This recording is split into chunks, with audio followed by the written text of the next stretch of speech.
Olá, sejam bem-vindos a mais uma videoaula do Instituto Monitor. Nosso assunto de hoje é análise de riscos. Tópicos a serem abordados nessa aula: como elaborar uma matriz de riscos. Ao término desta aula, você deverá ser capaz de entender a análise de risco, montar uma matriz de risco. Risco do latim risico, ou risco, que significa ousar. No caso, a gente está montando aqui um plano de negócio, então a gente entende que é um conceito empresarial que é então a quantificação e qualificação da incerteza, para mais ou para menos. Quando a gente fala de risco no mundo empresarial, a gente está falando de incerteza, e quanto a incerteza pode nos afetar, mais ou menos. Risco e retorno são coexistentes. Quanto mais retorno eu busco, mais riscos eu vou ter. Quanto menos riscos eu busco, menor a chance de retorno. Não é uma balança que pese com dois contrapesos, né? É uma balança que as duas vão para cima ou vão para baixo. Se eu quero correr muito risco, é porque eu estou disposto a ter, ou a expectativa de ter, um alto retorno. Se eu não quero correr risco, então é porque eu não estou fazendo tanta questão de tanto retorno. Investidores compram ações, isso está envolvido uma análise de riscos, talvez nem consciente, mas existe aí uma análise de risco. Cirurgião realiza operação, então tem risco, né? Tem risco para o cirurgião, tem risco para o paciente. Engenheiro que projeta uma ponte, tem risco. Empresário abre negócio, a gente está montando aqui um plano de negócio, então tem risco de tudo que a gente está montando não acontecer. Tem risco de acontecer coisas muito grandes e a gente ter sido muito conservador, o contrário, enfim, tem risco. Tudo que a gente faz tem risco. Político concorre a cargo relativo, tem risco de ganhar, risco de perder. E até a manicure, né, quando faz unha, ela tem um risco de tirar uma cutícula a mais, enfim. Então, tudo que a gente faz na vida tem algum risco, né? O risco é um parceiro inevitável de qualquer atividade humana. Maior ou menor, sempre haverá o risco. Agora, para o mundo empresarial, a gente não pode viver com essa incerteza, conviver com essa incerteza. Então a gente precisa fazer algum trabalho para tentar, de alguma forma, compreender os riscos. Claro que existem teorias aí sobre a nossa incapacidade de prever riscos, e de fato, a gente não consegue prever se vai cair um raio amanhã, ou se vai estourar uma barragem de uma mineradora, ou se um avião vai cair, enfim, a gente não consegue dizer exatamente o que pode acontecer. Mas a gente consegue trabalhar com estatísticas e com algum trabalho que nos faça pensar sobre as possibilidades daqueles riscos que a gente enxerga de conseguir mitigá-los caso eles ocorram, né? Não é porque a gente não pode prever o futuro e não pode prever a incidência de um risco, a gente não pode deixar de fazer uma análise de risco para tentar salvar o nosso plano de negócios e salvar talvez até a nossa própria vida, né? Então, riscos são internos e externos. No ambiente empresarial, a gente divide o risco interno e externo e tenta classificá-los entre risco de natureza estratégica, operacional e financeira. A gente vai falar sobre cada um deles. Origem do evento, um risco externo. Então, como é que ele acontece? São ocorrências associadas ao ambiente macroeconômico, político, social, natural ou setorial em que a organização opera. É um risco que acontece no cenário que eu estou envolvido, né? Se eu sou uma mineradora e rompe uma barragem, é um risco externo para o meu negócio. Aconteceu, a natureza criou essa situação. O que é um risco interno? É um evento originado na própria estrutura da organização, pelos seus processos, seu quadro de pessoal ou de seu ambiente de tecnologia. É um risco que acontece dentro da minha organização ou por minha ação ou até falta dela. Então, externo ou interno, dependendo da origem dos eventos. E aí eu classifico em macroeconômico, ambiental, social, tecnológico e legal. O que é um risco macroeconômico? É um risco da economia, né? Se eu, por exemplo, talvez eu nem exporte o meu produto, mas de alguma forma eu compro uma matéria-prima que é importada para produzir e vender no mercado local. Se existe um problema macroeconômico que essa empresa, que é meu fornecedor de matéria-prima, é afetada, o meu negócio também vai ser afetado, né? O preço das commodities, se o trigo ele sobe ou ele baixa, pode mudar o preço do pãozinho que você compra. Então, quer dizer, um ambiente macroeconômico traz riscos para o seu negócio. Ambiental, imagina que um raio, né, uma tormenta, uma tempestade, um tsunami, ele pode afetar o seu negócio. Social, em relação a greves, né, em relação à comoção social, situações que afetam as pessoas, tecnológico ou legal, imagina que surge uma lei que prejudica o seu negócio. Então, são tipos de riscos. E quais são as naturezas dos riscos? Os riscos estratégicos, associados à tomada de decisão da alta administração e podem gerar perda substancial no valor econômico da organização. Imagina que quando eu estou definindo a minha estratégia, eu penso que eu vou atuar no mercado de supermercados.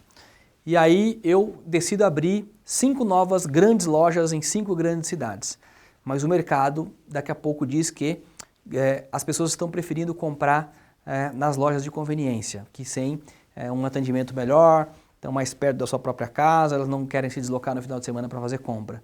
Então, quer dizer, uma decisão estratégica trouxe risco para o meu negócio, porque eu apostei no grande hipermercado e o mercado se revelou depois preferindo as lojas de conveniência. Olha aí, um risco estratégico, que eu defini uma coisa, montei toda uma estrutura para alcançar aquele objetivo e o mercado disse que queria uma coisa diferente. Então, isso é um risco estratégico. O risco operacional, ele está associado à possibilidade de ocorrência de perdas, produção, ativos, clientes e receitas. É um risco que acontece lá, por exemplo, nesse mesmo exemplo do supermercado, é o risco que acontece da operação. Imagina que uma loja toma um procedimento errado, por exemplo, de vender um produto com data vencida. Então, quer dizer, errou no modo de operar. E aí isso pode trazer uma complicação muito grande quando você fala de direito consumidor, né? Riscos de ordem social, risco de imagem, reputação. Olha aí, uma decisão operacional que traz um risco para a organização. E o risco financeiro são exposições das operações financeiras da organização. Mercado, crédito, liquidez, por exemplo, eu sou o diretor da empresa, decido aplicar o excedente de caixa da organização no mercado financeiro em ações. E aí as ações que eu compro para dar rentabilidade para a empresa vão mal no mercado, performam mal e eu acabo perdendo o dinheiro. Então, risco financeiro que eu trouxe para a organização. Então, você tem estratégico, operacional e financeiro. E aí como é que você consegue medir esses riscos, né? Primeiro, você cria uma tabela, uma matriz dizendo o seguinte, bom, você classifica lá, até 10 mil reais é um risco tolerável, né? Se acontecer um risco e ele for até 10 mil reais, ok, faz parte da operação, todo dia acontece isso, então ele é tolerável. Qual é a ação que eu preciso fazer? Eu vou manter o registro do risco e controlar, só isso. Aconteceu, registrei, mas está tolerável. Se o risco for até 20 mil reais, então ele já começa a ser significativo. Então, não é só uma questão de tomar nota, eu preciso avaliar a necessidade de novos controles ou planos de ação. Então, um risco dessa proporção. Se o risco é maior que 20, né, até 40 mil reais, já é um risco sério. Então, eu preciso fazer o quê? Implementar plano de resposta ou definir novos controles, porque o controle que eu tinha não estava funcionando mais. E se ele for acima, né, de 40 mil reais, aí é intolerável. Então, esse risco eu não posso tomá-lo, porque eu posso pensar que um risco desse valor, ele causa a interrupção da minha atividade, né? Então, eu tenho que tomar uma ação imediata para eliminar esse risco. Eu coloquei aqui valores que eu criei da minha cabeça, tá? Coloquei a partir de 10 mil reais até 40 mil reais é o limite e acima disso. Mas você pode, na hora que você monta o seu plano de negócio, você pensa em relação ao tamanho do faturamento, em relação ao que você espera de lucro, entende? Você define um limite de risco em termos de valor e aí você faz a sua tabela. Isso aqui é só o modelo. Bom, se eu definir o que eu preciso fazer para cada zona, né, dessa de decisão, ou seja, tolerável, significativo, sério, intolerável, eu defini as ações que eu preciso fazer e os valores. Aí eu vou jogar para uma matriz que eu vou olhar, vou comparar a probabilidade de o risco acontecer e se acontecer, qual é o impacto que ele tem. Veja, eu coloquei uma matriz de 0 a 10, né, dos dois lados, 0 a 10, o impacto 2 mil, 4 mil, 6 mil, 8 mil, 10 mil, eu vou classificar como insignificante, menor, moderado, maior ou catastrófico. Então, no nível 10, ele é catastrófico. Então, do lado da probabilidade, eu coloquei ali, ó, de 1 até 2,5, 3, ele é um risco raro. De 2,5, 3 até 4,80, 4,90, ele é um risco improvável. De 4,80 para cima, até chegar ali mais ou menos no 7,80, ele é um risco possível. Do 7,80 para cima, até chegando ali um pouco antes de 9, ele é um risco provável. E aí chegando no 10, ele é um quase certo, né? O que é isso? Também são graduações que eu construí. Coloquei de raro a quase certo e coloquei de insignificante a catastrófico. É só para eu ter uma ideia. Cada empresa, cada organização vai seguir a sua nomenclatura e vai fazer como achar melhor. Você pode colocar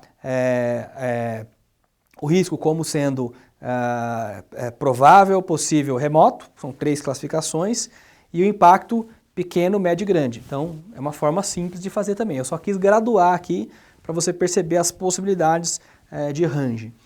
E aí, o que vai acontecer? Se você fez a sua tabela anterior, dizendo quais são as suas zonas de decisão e quais são os seus valores, você vai dizer, olha, um risco que tem a probabilidade 10 e o impacto 10, ele está lá 10 vezes 10, 100. Então, ele é catastrófico, porque ele alcança a parte máxima da pontuação que eu defini para o risco.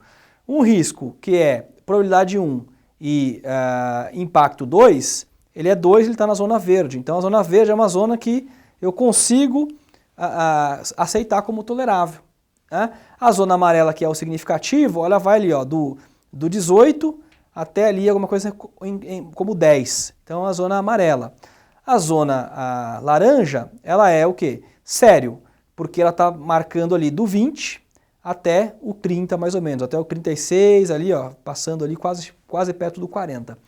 E o que é o intolerável? É o que é acima de 40. Então acima de 40 ele considera como sendo um risco catastrófico, então eu preciso tomar uma ação imediata. Então percebe que eu simplesmente defino o range, que é importante para mim, depois eu faço uma matriz e cada evento que eu vou analisando, eu vou catalogando entre probabilidade e impacto, e um vezes o outro vai dar a minha condição de encaixe na minha tabela de decisão. Riscos a gente precisa evitar, ou seja, decisão de não envolver ou agir de forma a se retirar de uma situação de risco. Então, se o risco está ali, mensurei ele, eu vou trabalhar para evitá-lo, vou trabalhar com medidas para evitar. Eu posso reter o risco. O que é reter o risco? É manter o risco no nível atual de impacto e probabilidade. Eu sei que ele existe, está sendo monitorado, ele está ali, né? Eu sei que ele está sendo monitorado. Eu posso tentar reduzir. O que é isso? Eu vou tomar ações e implementar medidas de contenção para minimizar a possibilidade, né, a probabilidade do impacto acontecer. Eu posso transferir o risco. O que é transferir o risco? Atividades que visam reduzir o impacto ou a probabilidade de ocorrência do risco através da transferência ou, em alguns casos, do compartilhamento de uma parte do risco. O que é transferir o risco? Por exemplo, contratar um seguro. Eu faço a análise, detecto que tem um risco, mas eu quero fazer o que com ele? Não quero corrê-lo. Então, eu transfiro, faço um seguro para evitar que esse risco, que eu tenha algum prejuízo com esse risco. E eu posso também explorar o risco. Eu sei que o risco existe, eu analisei, ele tem impacto, mas eu vou corrê-lo. Por quê? Porque eu vou aumentar a exposição do risco na medida em que isto possibilita vantagens competitivas. Lembra da história do risco e retorno? Então eu não preciso necessariamente fugir do risco. Eu posso olhar para o risco e achar que ele é uma vantagem competitiva. Ninguém está entrando nesse mercado. Por quê? Porque ele é alto risco.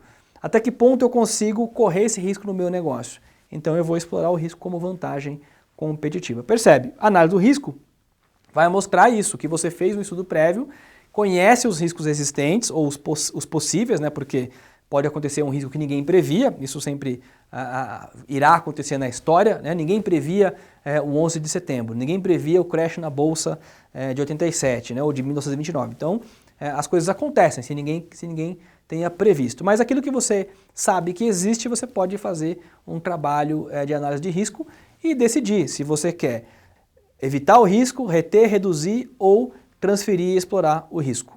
Bom, aqui tem uma frase do Jorge Brandão que ele diz o seguinte, né, que as decisões sobre evitar, reter, reduzir, transferir ou explorar risco estão baseadas na avaliação de seus impactos sobre os indicadores de performance escolhidos, ou seja, eu estou olhando isso com base em faturamento ou base em lucro, quer dizer, cada um é uma coisa, faturamento, né, quanto eu vendo. O lucro é o quanto me sobra depois da venda reduzido todos os custos. Então, qual o indicador que eu estou olhando para medir o meu risco? E também sobre a imagem da organização vis-à-vis os custos de se estabelecerem controles e planos de ação mitigadores. Porque às vezes o risco é muito grande e você não tem recursos para cobrir esse risco. Então, como é que você faz? Né? Você não pode gastar mais dinheiro para cobrir o risco e não corrê-lo. Por exemplo, você imagina que o país queira criar um teto sobre todo o território para evitar que o raio caia no solo. Imagina quanto seria o custo para você tentar mitigar um risco desse tipo.